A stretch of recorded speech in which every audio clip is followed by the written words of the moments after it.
ವೀಕ್ಷಕರಿಗೆಲ್ಲ ನಮಸ್ಕಾರ. ಸ್ವಯಂ ಕಲಿಕೆ ಅಭಿಮಾನಿಗಳಿಗೆ ಸ್ವಾಗತ. Welcome to the family, welcome to Anu Swayam Kalike. ನೋಡಿ ಕಲಿ ಸ್ನೇಹಿತರೆ, ಇವತ್ತಿನ ದಿನ ತುಂಬ ಸುಲಭವಾಗಿ ಯಾವ ರೀತಿ ಮನೇಲೆ ಕ್ಯಾಪೆಚಿನೋ ಮಾಡ್ಕೊಳ್ಳೋದು ಅಂತ ಹೇಳ್ಕೊಡ್ತೀನಿ. ಕೆಲವು 3 ವಸ್ತುಗಳನ್ನ ಉಪಯೋಗಿಸ್ಕೊಂಡು ಮಾಡ್ಬೋದು. ಬನ್ನಿ ಮಾಡೋದು ಹೇಗೆ, ಯಾವ ರೀತಿ ಮಾಡ್ಕೊಳ್ಳೋದು ಅಂತ ನೋಡ್ಕೊಳ್ಳೋಣ. ಮೊದಲನೇದಾಗಿ 1 ಕಪ್ ಮೆಜರ್ಮೆಂಟಲ್ಲಿ ಸಕ್ಕರೆ ಪುಡಿ ತೆಗೆದುಕೊಂಡಿದ್ದೀನಿ. ಸಕ್ಕರೆನಾದರೂ ಹಾಕೋಬೋದು ಅಥವಾ ಪುಡಿನಾದರೂ ಹಾಕೋಬೋದು. ಆನಂತರ ಇನ್ಸ್ಟೆಂಟ್ ಕಾಫಿ ಪೌಡರ್ ಕೂಡ ಒಂದು ಸೇಮ್ ಅದೇ ಕಪ್ ಮೆಜರ್ಮೆಂಟಲ್ಲಿ 1 ಕಪ್ನ ಹಾಕ್ಕೋಬೇಕಾಗತ್ತೆ. ನೀವು ನೆಸ್ಕೆಫಿ ಅಥವಾ ಬ್ರೂ ಯಾವುದಾದ್ರೂ ಹಾಕ್ಕೊಳ್ಳಿ, ತೊಂದರೆ ಇಲ್ಲ. ಆನಂತರ ಸೇಮ್ ಕಪ್ ಮೆಜರ್ಮೆಂಟಲ್ಲಿ 1 ಕಪ್ನಷ್ಟು ನೀರನ್ನು ಹಾಕ್ಕೊಳ್ತಾ ಇದ್ದೀನಿ. ಸೊ ನೋಡ್ತಿದ್ದೀರಲ್ಲ, ಈಗ ನೀರು ಕೂಡ ಹಾಕ್ಕೊಳ್ಳಿ. ಈಗ ನೋಡಿ, ಬೀಟರ್ನ ಮೊದಲನೇ ಸ್ಪೀಡ್ಗೆ ಹಾಕ್ಕೊಳ್ತಾ ಇದ್ದೀನಿ. ಸಾಕು, ಮೊದಲನೇ ಸ್ಪೀಡಲ್ಲೇ ಇರಲಿ, ಜಾಸ್ತಿ ಹೋಗೋದು ಬೇಡ. ನಿಧಾನಕ್ಕೆ ಇದನ್ನು ಇದು ಮಾಡ್ಕೊಳ್ಳೋಣ. ಸೊ ನೀವು ನೋಡ್ಬೋದು, ನೊರೆ ಶುರುವಾಗುತ್ತೆ ಒಂಥರ.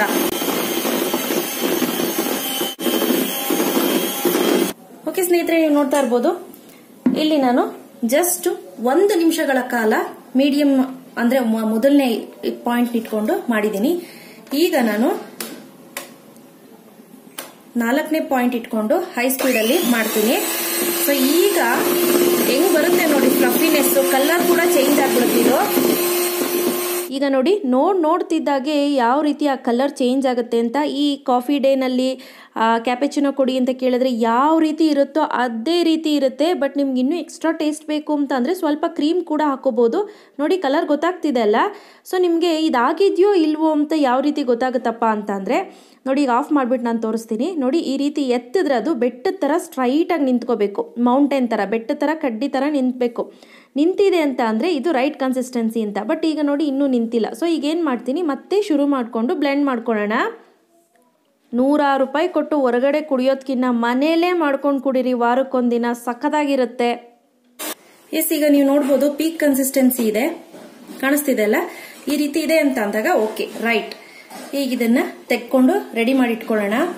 ಓಕೆ ನೋಡಿ, ಇದೇನಿದೆ ಇದನ್ನೆಲ್ಲ ತಕೊಂಡ್ಬಿಡ್ತೀನಿ ನಾನು ನೀಟಾಗಿ. ಸ್ನೇಹಿತರೆ, ಇದನ್ನ ಆಲ್ಮೋಸ್ಟ್ ನೀವು ಒಂದು 15 ದಿನ ಪ್ರಿಸರ್ವ್ ಮಾಡ್ಬೋದು, ಫ್ರಿಡ್ಜಲ್ಲಿ ಇಟ್ಟು ಉಪಯೋಗಿಸ್ತೀನಿ ಅಂತ ಅಂದ್ರೆ. ಸೊ ಯಾರನ್ನ ಗೆಸ್ಟ್ ಬರ್ತಿದ್ದಾರೆ ಮನೆಯಲ್ಲಿ ಅಂತ ಅಂದಾಗ ಈ ರೀತಿ ಕಾಫಿ ಮಾಡ್ಕೊಡಿ, ಸಕ್ಕದಾಗಿರುತ್ತೆ.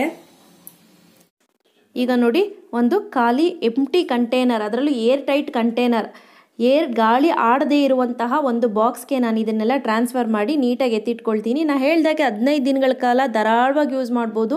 ಈಗ ಹಾಲು ಕಾಯ್ಲಿಕ್ಕೆ ಇಟ್ಟಿದ್ದೀನಿ. ಹಾಲು ಮಳ್ತಾ ಇರಲಿ, ಅಂದರೆ ಕುದಿ ಬಂದ ತಕ್ಷಣ ಇಮಿಡಿಯೇಟ್ ಆಫ್ ಮಾಡಿಬಿಟ್ಟು 1 ಕಪ್ಗೆ ಹಾಕ್ಕೊಂಡು ಸರ್ವ್ ಮಾಡ್ಕೊಳ್ಳೋಣ. ಈಗ ನೋಡಿ, ಮೊದಲನೇದಾಗಿ ಕ್ಯಾಪೆಚಿನೋ ಮಿಕ್ಸ್ಚರ್ನ ಹಾಕ್ಕೊಳ್ತಾ ಇದ್ದೀನಿ.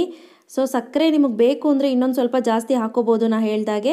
ಆ ನಂತರ ಕಾಯಿಸಿಟ್ಕೊಂಡಿರೋಂಥ ಹಾಲು, ಬಿಸಿ ಹಾಲನ್ನ ಹಾಕ್ಕೊಳ್ತಾ ಇದ್ದೀನಿ. ಮೇಲಿಂದ ಎತ್ತಾಕಿ ಹಾಗೆ ಆ ನೊರೆ ಬರಬೇಕು. ಆ ನೊರೆ ಫಾರ್ಮ್ ಆದ್ರೇ ಅದು ಮಜಾ ಬೇರೆ. ಸೊ ಈಗ ಎರಡನ್ನೂ ಸ್ವಲ್ಪ ಮಿಕ್ಸ್ ಮಾಡ್ಕೊಳ್ಳಿ.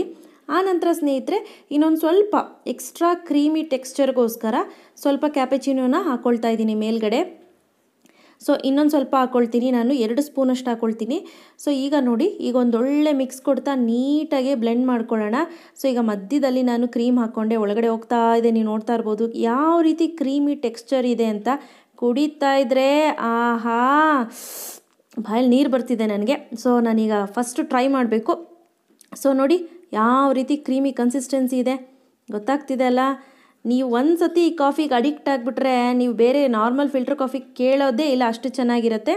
ಸೊ ನೋಡಿದ್ರಿ ಅಲ್ವಾ, ಇವತ್ತು ನಾನು ಕೊಟ್ಟಂಥ ಮಾಹಿತಿ ಇಷ್ಟ ಆಗಿದ್ರೆ ಲೈಕ್ ಮಾಡಿ, ಶೇರ್ ಮಾಡಿ ಮತ್ತು ಕಾಮೆಂಟ್ ಮಾಡೋದು ಮರಿಬೇಡಿ. Thanks for watching. ಬಾಯ್.